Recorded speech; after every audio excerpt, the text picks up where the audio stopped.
সাদা খাতা জমা করে পুরসভায় হয়েছিল চাকরি। পুর নিয়োগ দুর্নীতি মামলায় চার্জশিটে এমনই চাঞ্চল্যকর দাবি সিবিআই তরফে করা হয়েছে।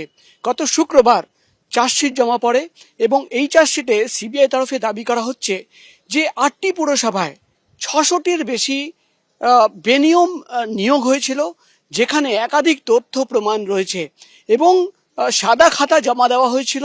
এমনকি অন্য একটি পদের জন্য চাকরি পাওয়া গেছিল, কিন্তু সেই ব্যক্তি জয়েন করেছে অন্য আরেকটি পদে, অর্থাৎ বেনিয়ম হয়েছে। যে ৮টি পুরসভার নাম এই চার্জশিটে রয়েছে তার মধ্যে কামারহাটি, টিটাগড়, রানাঘাট, হালিশহর পুরসভা, দক্ষিণ উত্তর দমদম পুরসভা, বরানগর এবং বনগাঁ পুরসভা। সিবিআই তরফে দাবি করা হচ্ছে যে গত ২.৫ বছর ধরে তদন্ত করে এই ৮টি পুরসভায় যে বেনিয়ম হয়েছে, অবৈধভাবে চাকরি হয়েছিল এবং সাদা খাতা জমা করে তাদের চাকরি হয়েছিল, অয়নশীলের যে সংস্থা এবিএস ইনফোজোন প্রাইভেট লিমিটেড, সেই সংস্থাকে কাজে লাগানো হয়েছিল।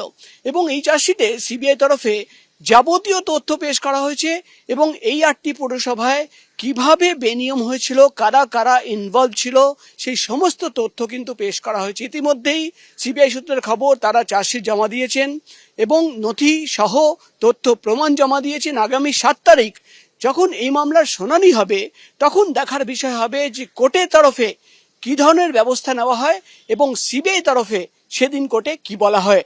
ক্যামেরায় অজয় দাসের সঙ্গে প্রকাশ সেনা, এবিপি আনন্দ, কলকাতা।